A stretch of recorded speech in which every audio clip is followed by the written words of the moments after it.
चाहे मॉड्यूलर हो या नॉन मॉड्यूलर, इसमें खाना बनाने के साथ साथ ये हमारे घर के सबसे बड़ा स्टोरेज एरिया भी है, जहाँ हम महीने या हफ्ते के लिए खाने वाले सामान को स्टोर करके रखते हैं।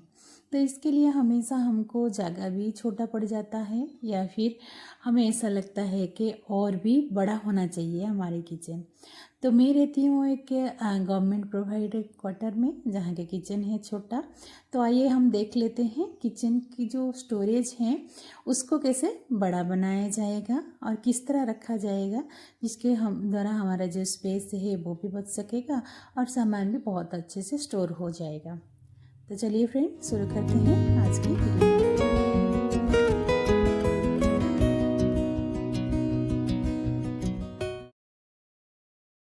Kitchen storage ideas for non modular kitchen, या फिर रेंटर्स भी बोल सकते हैं। कुकिंग करने से पहले हमें चाहिए राशन या वेजिटेबल, जो भी हम मार्केट से लेते हैं उसी को मैं हमेशा लिस्ट बना के रख लेती हूँ, ताकि कोई चीज़ मुझे ना छूटे। और कोई चीज़ जैसे हमारे रिक्वायरमेंट बहुत ज़्यादा ज़रूरी हो जाता है, वो सारे सामान को मैं एक साथ लेके आ जाऊँ, ताकि बार बार मुझे सामान को लेने के लिए मार्केट जाना ना पड़े और बार बार ऑर्डर ना करना पड़े। तो इसके लिए मैं हमेशा लिस्ट बना के रखती हूँ। तो ये लिस्ट कुछ इस प्रकार का होता है मेरा, तो अलग अलग रहता है। मैं हमेशा कंपेयर करके लेती हूँ मार्केट से, तो जिसके द्वारा मैं अपने जो पैसा है वो फिजूल का खर्चा भी ना आए, और हमारे जो पैसा है वो वेस्ट भी ना जाए। तो इसके लिए हमेशा मैं मार्केट, कैंटीन और बाहर की मार्केट या फिर मॉल, शॉपिंग मॉल हो गया, ये सारे चीज़ें कंपेयर करके ही लेती हूँ हमेशा। जहाँ से भी मुझे कन्वीनियंट लगे, जहाँ पे भी मुझे लगे कि वहाँ से सस्ता पड़ रहा है, वहीं से भी मैं सामान लेती हूँ। मोस्ट तरह का हमारा जैसे कैंटीन, आर्मी का कैंटीन रहता है, वहाँ से ले लेते हैं, क्योंकि मोस्ट सामान वहाँ पे हमें बहुत जो मार्केट के अनुसार बहुत सस्ता मिल जाता है। साथ में कुछ चीज़ें ऐसे होता है जहाँ वहाँ अवेलेबल नहीं होता है, तो मैं डीमार्ट से लेती हूँ, और वेजिटेबल्स वगैरह तो लोकल मार्केट से ही लेती हूँ। सामान लाने के बाद हमेशा इस चीज़ को मैं ध्यान में रखती हूँ कि कौन सा चीज़ कितना प्राइस पड़ा, और बिल को भी अच्छे से संभाल के रख लेती हूँ, ताकि नेक्स्ट परचेज में मुझे ये भी आइडिया आ जाए कि ये बाहर मार्केट से या फिर अदर जगह में कितना प्राइस में मिलता है, या फिर मुझे ज़्यादा प्राइस पड़ा। तो इस चीज़ का भी आप ज़रूर ध्यान दीजिए। एक गृहिणी होने के नाते इस चीज़ का ध्यान रखना हमारा पहला प्रायोरिटीज़ रहना ही चाहिए, क्योंकि खाने जो कुकिंग होता है वो हमेशा के लिए होता है, या एक बार के लिए नहीं होता है। तो इसके लिए पैसा का और बजट का भी ध्यान रखा जा सकता है बहुत ईजीली। तो मोस्ट जो सामान है तो मैं डीमार्ट से ही लेती हूँ। डीमार्ट में काफ़ी क्वालिटी भी अच्छा रहता है, खाने पीने का चीज़ हो या फिर घर में जो भी चीज़ें हम ऑर्गेनाइज़र हो या फिर कोई भी चीज़ें ऐसा हो, तो वहाँ पे बड़े अच्छे सस्ते प्राइस में भी मिल जाता है, और क्वालिटी वाइज भी बहुत अच्छा भी होता है। तो कई दिनों से भी मैं डीमार्ट से ही लेती हूँ सामान। तो यहाँ पे मैं कुछ सामान दिखा रही हूँ आपको, जो कि मतलब मेरा लिस्ट में तो नहीं था, लेकिन ऐसा है कि जहाँ मुझे ऐसा चीज़ लगता है कि ये चीज़ मेरे घर में काम में आ जाएगा, तो मैं ज़रूर उसको परचेज़ कर लेती हूँ। तो मैंने लिया था एक छन्नी, जो कि मतलब मेरा टूट गया था, और एक छोटा सा ग्लास लिया हूँ, जिसके अंदर वाला साइड है स्टील का और ऊपर का प्लास्टिक है। ये वाला पहले भी मेरे पास एक छोटा सा है, और ये मैंने नेक्स्ट लिया है क्योंकि वो पुराना हो चुका है, और वो थोड़ा सा उसका कवर भी खो गया है। तो ये जो लिया है ना, इसको काफ़ी देर से मैं यूज़ कर रही हूँ। तो ये काफ़ी अच्छा है बच्चे के लिए हैंडल करने के लिए। दूध या फिर कोई भी आप प्रोटीन पाउडर मिला के कुछ भी बच्चे को देते हैं ना, तो हार्ड रहता है, तो हैंडल करने में दूसरी ग्लास में बहुत मुश्किल रहता है। ये प्लास्टिक कोटेड है ऊपर से, तो बच्चे के लिए बहुत ज़्यादा हेल्पफुल रहता है। मेरे किचन का जो सबसे बड़ा जो स्टोरेज होता है, ये 3 कंटेनर रहता है, 2 कंटेनर। जैसे ये ब्राउन कलर का है, मैंने डीमार्ट से लिया था। ये काफ़ी लंबा और बड़ा है साइज़ में, और साथ में जो रेड कलर का है वो भी बहुत पुराना है और इसको हैंडल है साइड में और कवर भी है। तो साथ में आप बड़े बड़े जो किचन आइटम हैं या फिर बड़े अमाउंट में किचन रिलेटेड कुछ भी सामान लेते हैं ना, तो इसमें आप इजीली रख सकते हैं। साथ में ये एक ट्रॉली भी है और ये ट्रॉली में मैं ओपन जितना भी पाउचेस हो गया और जैसे ओपन में रखने वाले चीज़ें हैं ना, उसके ऊपर रखती हूँ। ये इजीली पुश भी हो जाता है और पुल भी हो जाता है। साथ में बड़े जो कंटेनर जैसे एक बड़े सा डब्बा है, वो उसी के अंदर भी मैंने कुछ कुछ सामान ऐसा रखती हूँ जिसको मुझे लगता है कि बाहर रखने से इसके अंदर कीड़े हो जाएंगे, तो इसके लिए भी मैं ये डब्बे को रखती हूँ। और रेगुलर जो आटा, चीनी या फिर ऐसा चीज़ चावल वगैरह हैं, तो इस तरह के डब्बे में रखती हूँ। तो ये सबसे जो बड़ा है मेरा, और जो 2 स्टील का डब्बा है वो आटा है और इसमें अंदर एक बेकिंग का सामान है। मैंने पिछले वीडियो में भी आपको दिखाया था, मैंने बेकिंग सीख रही हूँ, तो इसके लिए मैं इसके अंदर सारे बेकिंग का जो आइटम है, जो प्रीमिक्स वगैरह होता है, इसी के अंदर रखती हूँ। तो ये है मेरे जो किचन का जो सबसे बड़ा स्टोरेज है। और जितने भी आइटम मेरा ख़त्म हो गया था या फिर मुझे लग रहा है कि बॉटल से खाली हो गया है, तो उसको मैंने भर लिया है।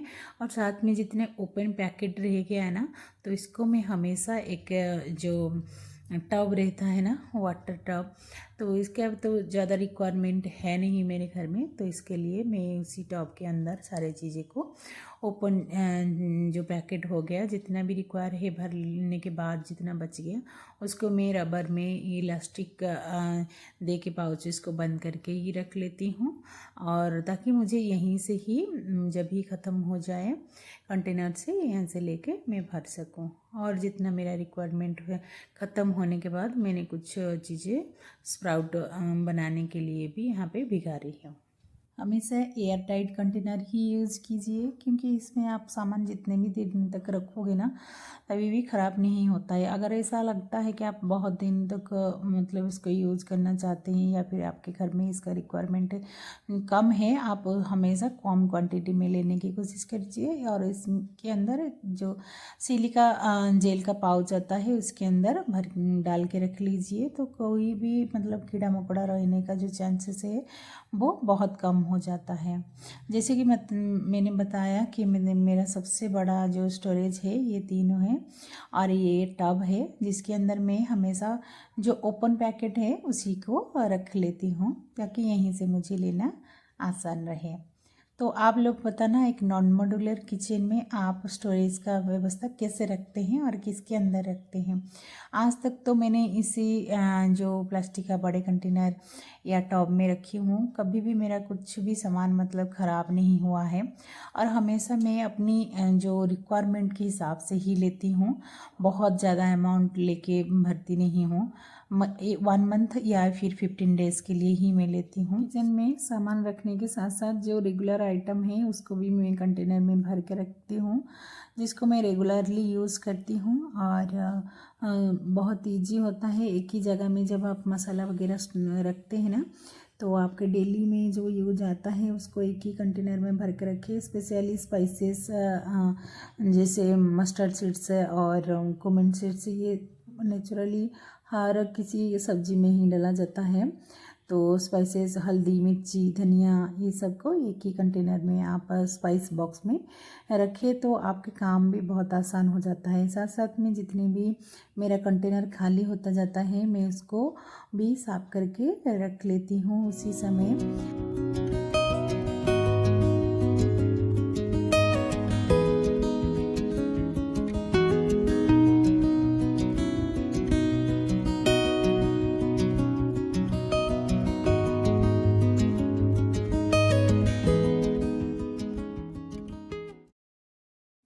ये कुछ चीज़ें हैं जो मैं अपनी कैंटीन से ही लेती हूँ। ऑब्वियसली मुझे मार्केट प्राइस से कम ही प्राइस में मिल जाता है। तो आप ऐसे अगर ब्लॉक में कुछ चीज़ें खरीदते हैं ना, तो हमेशा डी मार्ट एक बड़ा अच्छा ऑप्शन है। वहाँ से कम प्राइस में और क्वालिटी अच्छा क्वालिटी का चीज़ें भी मिल जाता है।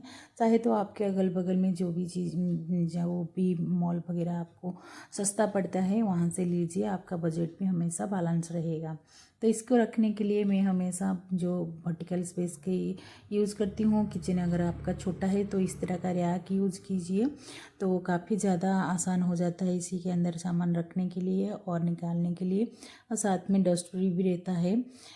और ये देखने के लिए भी बहुत ज़्यादा सुंदर है। आपका नीचे का एरिया ये बिल्कुल भी लेता नहीं है। आपका पूरा वर्टिकल एरिया ये कवर करता है और देखने के लिए सुंदर भी रहता है। आपका जितना भी स्टोरेज का प्रॉब्लम है तो इसी टाइप का रैक जो है बड़ा अच्छा सल्यूशन है आपके स्टोरेज के प्रॉब्लम को सॉर्ट आउट करने के लिए। ये मैंने कई सालों से यूज़ करते आई हूँ, आज तक उसमें कोई कुछ भी प्रॉब्लम मुझे आई नहीं है और काफ़ी मतलब अच्छा और स्टडी है अभी तक भी। आपका अपने बजट के अनुसार हमेशा शॉपिंग करिए और ऑनलाइन भी मिलता है या ऑफलाइन में भी मिल जाता है। छोटे किचन का ऑर्गेनाइजेशन को लेके मैंने काफ़ी सारे वीडियो और भी बना चुकी हूँ मेरे चैनल में। आप जाके इस तरह विजिट भी कर सकते हैं या फिर ये भी वाला वीडियो भी आप देख सकते हैं, रिसेंट वीडियो है। तो इसके द्वारा आपको भी किचन को ऑर्गेनाइजेशन करने के लिए काफ़ी सारा आइडियाज़ मिल जाएगा, जिसके द्वारा आपकी जो किचन है वो आपको स्पेशियस लगेगा और आपका जो स्टोरेज प्रॉब्लम है वो भी सॉर्ट आउट हो सकेगा। एक स्पेशली मॉड्यूलर किचन के लिए ही मैंने इस तरह के और भी कई सारे वीडियो बनाए हैं और मैंने कैसे मैनेज करती हूँ वो सब भी दिखाया है। वहाँ पे जाके आप मेरे चैनल में विजिट करके देख सकते हैं या फिर आप लास्ट में एंड स्क्रीन में भी मैं कुछ वीडियो का जो है लिस्ट लगा लूँगी, तो आप वहाँ पे भी आप जाके देख सकते हैं। मैंने कुछ इस तरह अपनी जो वर्टिकल एरिया को यूज़ करके अपने किचन के जितने भी सारे सामान को स्टोर करके रखी हूँ। आप भी इस तरह कर सकते हैं। इसी तरह के जो स्टोरेज कंटेनर को सिलेक्ट कर सकते हैं, जिसके द्वारा आपका छोटे से किचन में आपको स्टोरेज की कोई भी प्रॉब्लम ना आए। तो आपको वीडियो कैसा लगा ज़रूर कमेंट करके बताना। वीडियो अगर पसंद आता है तो लाइक करना और अपना सोच विचार के लिए आप हमेशा कमेंट करके मुझे कमेंट कर सकते हैं। और इसी तरह के वीडियो देखने के लिए मेरे चैनल के साथ बने रहिए। चैनल को सब्सक्राइब करने के साथ साथ बेल आइकन को भी ज़रूर दबाएं, ताकि अगले जितने भी न्यू वीडियो आएगा तो आपको नोटिफिकेशन पहुंच पाएगा। वीडियो को एंड तक देखने के लिए बहुत बहुत धन्यवाद।